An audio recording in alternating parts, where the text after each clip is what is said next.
AIDS, but obviously it ended in heartbreak in the Super Bowl. Yeah. But now Cincinnati enters the season with a little more experience and also expectations. And here's Joe Burrow on the Bengals' confidence in making another Super Bowl run.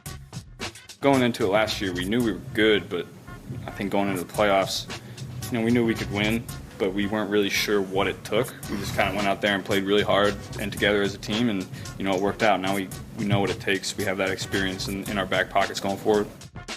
I love him so much.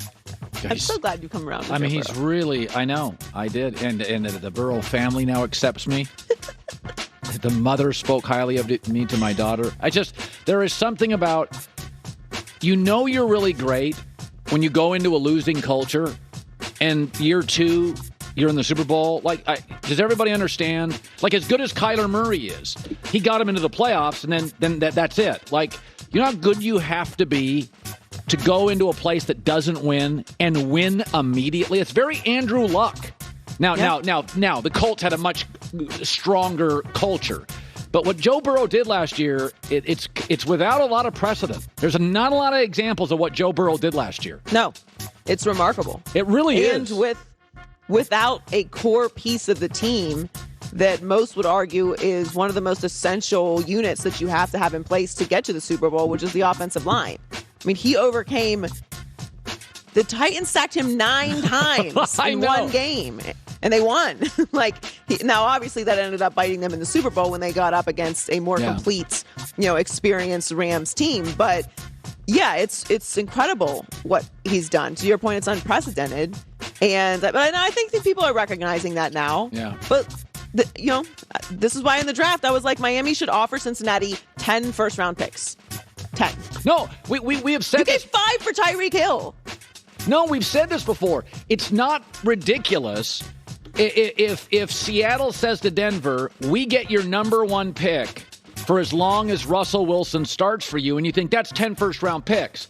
But my takeaway is, you're going to be paying Russell Wilson so much, you don't necessarily need first-round picks. What you need is second, third, and fourth. You're essentially getting a second-round pick anyway. But by where you're going to pick in the draft. Then you're picking at the end of the first round anyway. That's a great point. So what? It's you and I really should run these. I was supposed to say. I was just about to say that. We should be running teams. How about I own the team, and I will hire you as the GM. I think that's a good move. So Carson Wentz is now, this is something we might disagree on. Carson Wentz is now with his 3rd team of his career after being traded to the Commanders this offseason. Last time we saw Wentz, he and the Colts lost to the Jags in Week 18 and missed the playoffs.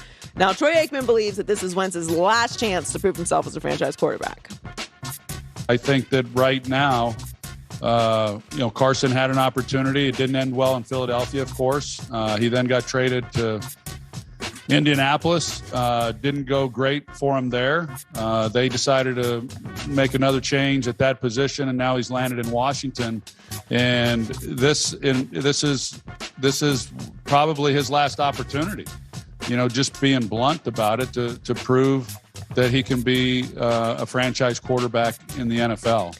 I don't even know that he is the franchise guy. I don't think that this is even that opportunity. I think he's already lost that. He's a bridge guy. I think he's a bridge guy. I talked to Carson yesterday, and I asked him about that.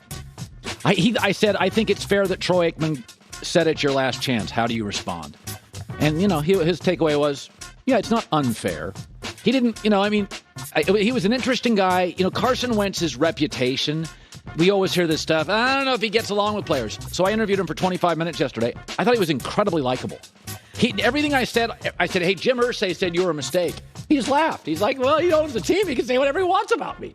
He was really good-natured about it. No, I don't think he's a bad guy. I just think when you're now on your 3rd place, and we've heard things about the locker room in 2 places, and now you're going into a situation where they're still in kind of a culture rebuild. Yeah.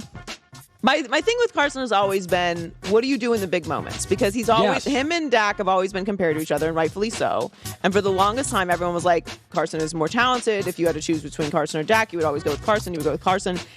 And Dak obviously hasn't had the postseason success either, but I don't get the ups and downs with Dak, right? I know what I'm going to get from Dak. I know that Dak needs pieces around him. I know that.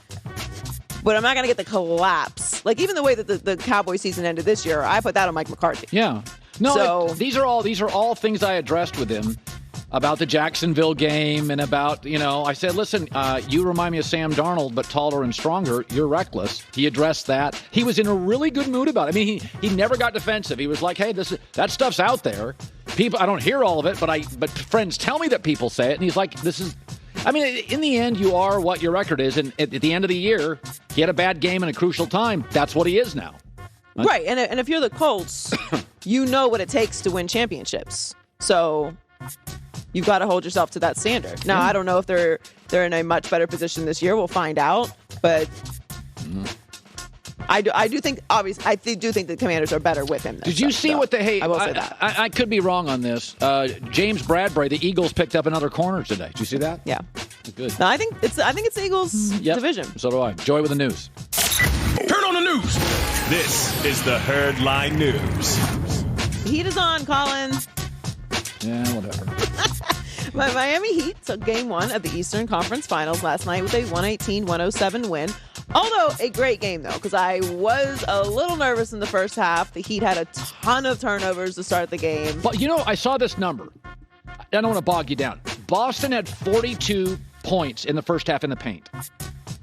It is the most points by the Celtics in 25 years in the paint in one half. Now, that's a lot to digest. But if you watch the first half, Boston was getting layups and dunks like every other time down the floor. In the modern game, to get 42 paint points without a Shaq or without like an Embiid, it doesn't even make any sense. So as I was watching that, I'm like, okay, they're not doing that again in the second half. There's no way they're getting that many easy baskets on the road against Miami in the second half. No, and Miami was just turning the ball over, just lazy, uncharacteristic passes, really not getting back on defense. It was a rough first half for Miami. But as Nick Wright said earlier, they played a stretch of perfect defense that completely turned the game around, which I'm sure was the conversation at halftime. Forget trying to score and keep up. Just play defense. Don't turn the ball over, and you'll get right back in the game, which they did. And it wasn't like they pulled away immediately. It went back and forth for a while, but they did end up getting the 118-107 win. And they outscored the Celtics in the third quarter, which was really the key, 39-14. But Jimmy Butler is the story once again, leading the way with 41 points, 17 of which came in that third quarter. And here is Spoelstra on what Jimmy brings to the team. Jimmy Butler is an elite competitor. There's a lot of guys in this league that are playing basketball. He's competing to win. That's a totally different thing, and he does that as well as anybody in this league. Every time and pocket in the game when we needed to control, the game or get the right shot or make the right decision, Jimmy had his fingerprints on that. Yeah, we don't talk about the intangibles too much when it comes to basketball. But it really does matter, and especially when you get into the postseason. And I know everyone jokes about Heat culture, and the Heat don't have that standalone star. But their culture's real, though. It is, but I think all the teams that are left in the postseason right now have a culture. They're not teams that are dysfunctional. They're not noisy. They don't have nonsense going on. They don't have players who are not showing up to play. You brought something up earlier that's a good point. Sports has always been cyclical, and everybody overreacts to the moment. Yes. But if you start looking around, the Kevin Durant move to Brooklyn hasn't worked. Nope. LeBron to L.A. worked briefly, but it hasn't worked. Giannis stayed. Boston guys stay. Remember, Butler's whole thing was, can I get the right culture that demands work ethic? So if you start Golden State's culture, guys mostly stay. If you look at what's happening, Joy, in the cyclical NBA, hey, let's get a bunch of stars together.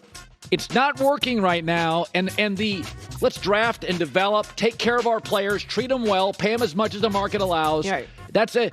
Everybody freaked out when Durant went to Golden State. And it was, even the commissioner didn't like it. And it was for a couple years, like it competitively almost unfair.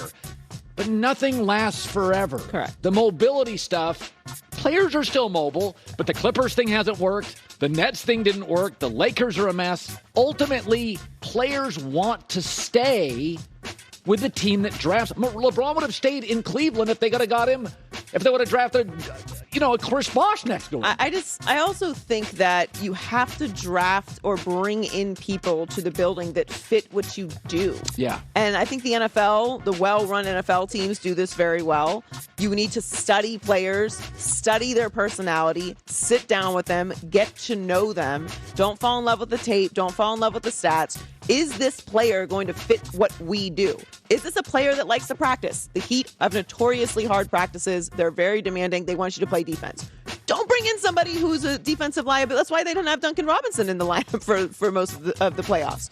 He's a defensive liability. Yes, they might put him in to get some shots, but like they're going to need defense in these series, so it doesn't fit. And don't be afraid to back off of that. And the other thing is to pitch your fan base on reality.